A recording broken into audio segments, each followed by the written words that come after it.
अस्सलामुअलैकुम दोस्तों, की हाल है? ठीक ठाक हो दोस्तों? मेरे नाल ने अज सईद भाई ते सईद भाई नूं अज बिल्टी दी है लाहौर की, तो लाहौर का माल लैके जा रहे हैं।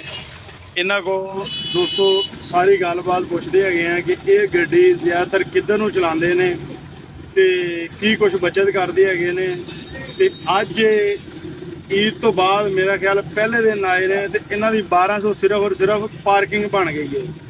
तो इन्हों को सारा पुछते हैं कि इन्ने खर्चे अखराजात किस तरह मेनटेन करते हैं। तो इन्हों सामने इन्हों को इंटरव्यू लेना सारा। सईद भाई की हाल है? ठीक ठाक हो? असी भी ठीक है जनाब, अल्लाह पाक का शुक्र। अच्छा सईद भाई, सब तो पहले दसो कि ये गड्डी तुहाडे कोल केड़ी है? किया सैरस। अच्छा, किया सैरस गड्डी है।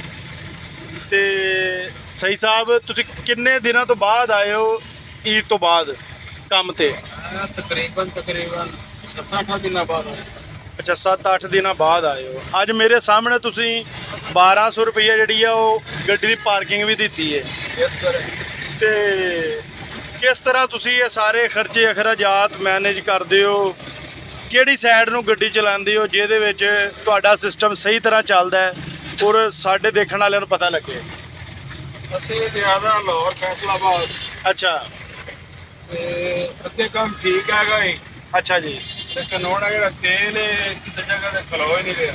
अच्छा, ਹੁਣ ਜਿਹੜਾ ਸਮਝੋ ਨਾ ਬਈ ਮਜਬੂਰੀ ਸਮਝ ਲਓ, ਧੱਕੇਸ਼ਾਹੀ ਸਮਝ ਲਓ, अच्छा ਕੋਈ ਕੰਮ ਰਹਿ ਗਿਆ ਵੇ। ਅਖਰਾਜਾਤ ਜਿਹੜੇ ਨੇ ਉਹ ज़्यादा हो गया? ਬਰਾਬਰਾਂ 'ਚ ਹੋ ਰਿਹਾ। ठीक है, ਤੇਲ ਇੰਨਾ ਮਹਿੰਗਾ ਵੇ, ਕੋਲ ਬੁਲਾ ਦੇ। सही। ਕੋਈ ਸਾਡੇ ਟ੍ਰੈਫਿਕ ਵਾਲੇ ਭਾਈ ਹੈ, ਕਈ ਅੱਛੇ ਵੀ ਹੈਗੇ, सही ਕਈ ਜਿਹੜੇ 2000 ਤੋਂ ਘੱਟ ਚਲਾਉਣ ਹੀ ਨਹੀਂ। सही। अच्छा, तुसी ईद ते ये गड्डी अपना सुथरा पंजाब वाले नाल भी लाई रखी है, किन्ने दिन लाई है ते किन्ने पैसे बचे तुहानू? जिन्ना दिन वास्ते लाई गई ने गड्डी दे पंप का मसला बन गया। अच्छा, तो पहले दिन ही वापस आ गया। अच्छा, तो की हिसाब किताब सी? किन्नी दिहाड़ी सी तुहाडी? बचत किन्नी सी? उन्हां नाल मुक्के 15 लीटर डीजल ते 9000 रुपया दिहाड़ी बचत। अच्छा, तो यानी कि पता नहीं वो कोई मुकदरा ही रोता है। अच्छा, यानी कि नहीं पूरी दिहाड़ी पूरी लगी सी कि नहीं? नहीं अद्धी दिहाड़ी भी नहीं लगी। नहीं लगी? अच्छा, उन्होंने तेल दिता ही ना, वही उन्होंने कहा भाई ये 1000 पक्का।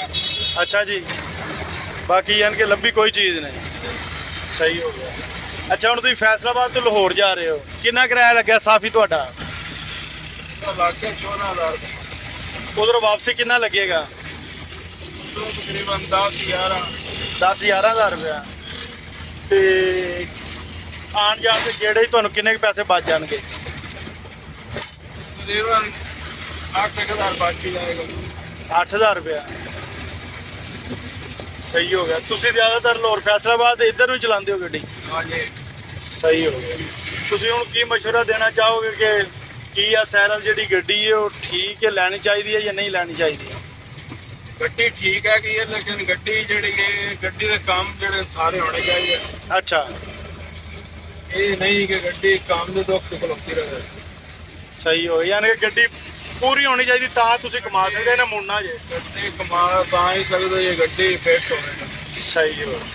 आवे तुसीं गेड़ा ला के पैसे गड्डी ते ला देने, की पछाणा ते की कमाना। सही बात। चलो जी, बहुत मेहरबानी जनाब। हुण तुसीं गड्डी चलाओ, तुहानूं मज़ीद डिस्टर्ब असीं नहीं करते हैं। लो जी दोस्तों, की सैरस चलाते हैं लाहौर तो फैसलाबाद या गुजराल इस इलाके में जाता है।